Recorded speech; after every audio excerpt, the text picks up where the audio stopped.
Happy Saturday, everybody. Welcome to another episode of China Update, where I provide you with the most up-to-date political, economic, and geostrategic analysis on the world's number 2 economy. My name is Tony. It's good to be joining you this Saturday morning if you're in North America, afternoon in Europe, and evening in Asia.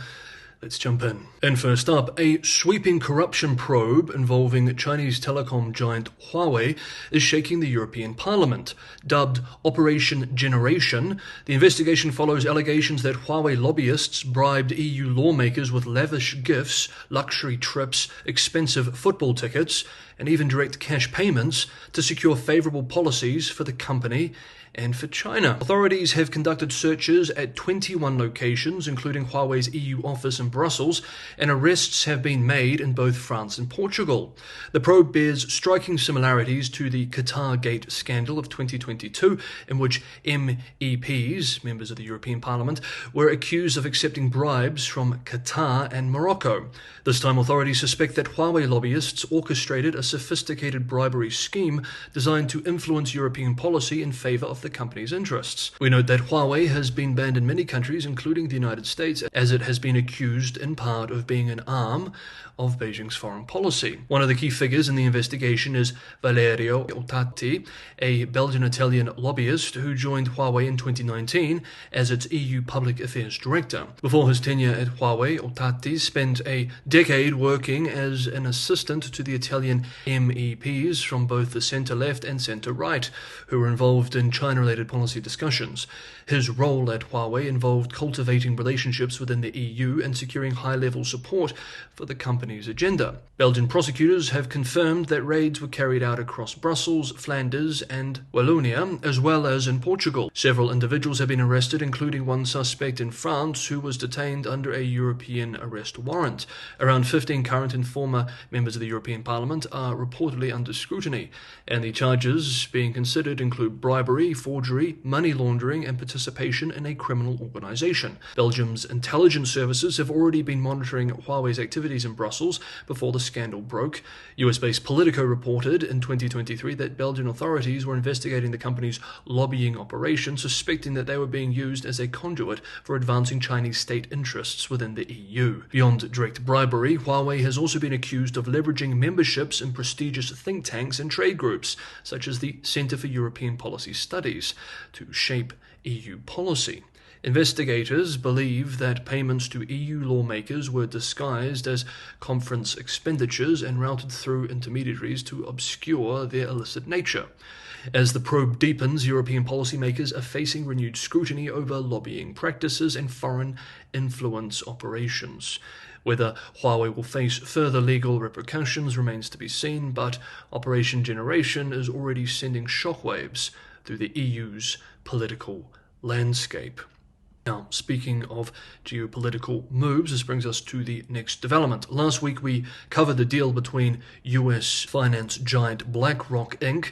and Hong Kong-based HK Hutchinson Holdings Limited to acquire control of key ports around the Panama Canal. Well, as we anticipated at the time, this has ignited a geopolitical storm, drawing strong criticism from an angry Beijing, which, as we observed at the time, appeared to have been caught off guard with the deal. The transaction, which also includes 43 other ports outside of China and Hong Kong, has raised concerns within Chinese circles about the implications for global trade and political power projection. Chinese authorities are particularly alarmed by the prospect of the United States wielding greater influence over the Panama Canal, a crucial artery in global shipping. The pro-Beijing Hong Kong newspaper Ta Kung Pao published a scathing commentary titled "Don't Be Naive, Don't Be Confused," condemning the deal and its potential consequences. The article warns, quote, "If the Panama Canal becomes Americanized and politicized, the United States will undoubtedly use it for political purposes, implementing policies that restrict Chinese trade. If the United States imposes selective passage restrictions, political surcharges, or other barriers, China's logistics costs and supply chain stability could face severe risks." End quote.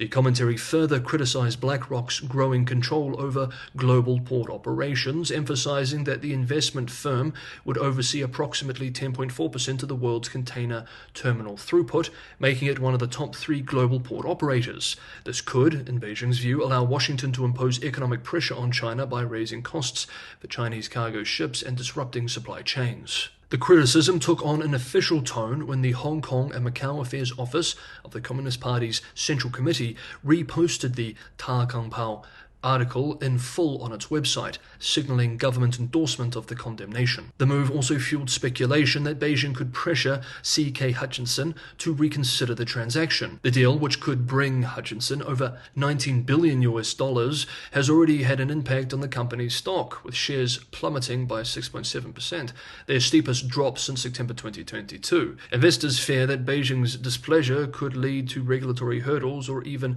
direct intervention. However, analysts remain divided on how much leverage Beijing actually holds. As David Blenis-Hassett of Quiddity Advisors noted, quote, "I see no direct evidence that China could legally block the sale of ports by C.K. Hutchinson to BlackRock. Both parties would have expected this nationalistic backlash." End quote. Li Ka-sing, the billionaire behind C.K. Hutchinson, has long sought to diversify his business holdings away from China, a strategy that has helped insulate him from potential political retaliation. Only 12% of his company's revenue comes from mainland China and Hong Kong, with most earnings derived from Europe, North America, and Australia. Despite Beijing's discontent, legal experts point out that the deal involves overseas assets and is unlikely to require Chinese regulatory approval. Yet Beijing has historically used economic coercion to pressure multinational companies. The precedent of companies like Cathay Pacific Airways, which faced severe backlash for appearing to support Hong Kong's pro-democracy movement back in 2019, serves as a cautionary tale for C.K. Hutchinson. The broader implications of this deal extend beyond the financial stakes for C.K. Hutchinson. The US-China rivalry has increasingly turned strategic business decisions into geopolitical flashpoints. As Gary Ng, senior economist at Natixis SA, observed this week, quote, "We are now living in a world in which a business decision can often be escalated to a political level."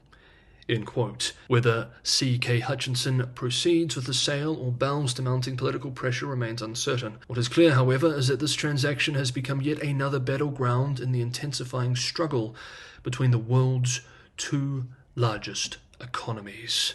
And in a world of uncertainty and change, where business and geopolitics are increasingly interconnected, it is more important than ever to be on top of developments as they happen.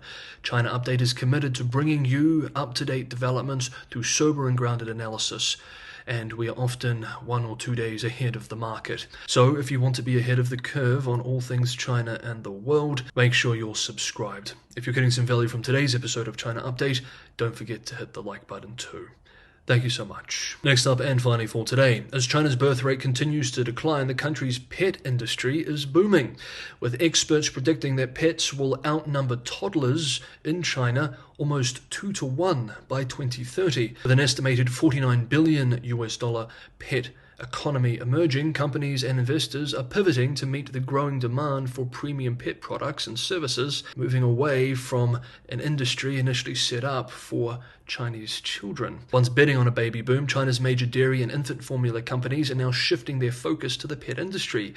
Ely Group, for example, the country's leading dairy producer, launched a pet food brand 18 months ago, while China Wangyou Dairy Co. has invested in veterinary clinics. Being Mate Co., which struggled with formula sales in recent years, established a subsidiary in 2024 that sells pet food, quote, that meets the standard for babies, end quote. The shift is logical given the market trajectory. The infant formula industry shrank by 21% between 2021 and 2024, while China's pet sector is on track to expand by 40% by 2030. Linda Huang, an analyst at Macquarie Group Limited, recently observed, quote, infant formula companies need a way out, end quote. As pet ownership grows, so does the demand for premium care. The number of veterinary clinics in China has jumped 60% to over 730,000, and the pet food retail sector has grown by 2/3. Eva Xu, co-owner of Shanghai Pet and Fresh, a pet food store that opened in February and plans to expand to 100 outlets by the end of the year, speaking to Hong Kong-based South China Morning Post, expressed, quote, "People want to offer their pets the best of everything, hoping they'll stay healthier and live longer." End quote. At Home Hub, a dog kindergarten in Shanghai, exemplifies this shift in pet care. The center dispatches a pet-friendly school bus to pick up dogs each morning, and owners can monitor their pets via live stream. Despite rapid growth, the pet industry does face regulatory challenges. A 2024 Shanghai Consumers Association investigation found that some pet food brands contained excessive bacteria or lower than advertised protein content. Despite these concerns, China's pet economy is thriving, with increased spending on pet services, funeral homes, and even pet-friendly travel agencies. It's clear that China's pets and their services are here to stay. While this is positive for those in the pet services industry, and a sign of a growing middle class, with pets outnumbering toddlers almost 2-1 by 2030, it's a deeply concerning sign for China's demographic future, or lack thereof. Okay, that is today's episode of China Update. Thank you so much, everybody, for watching.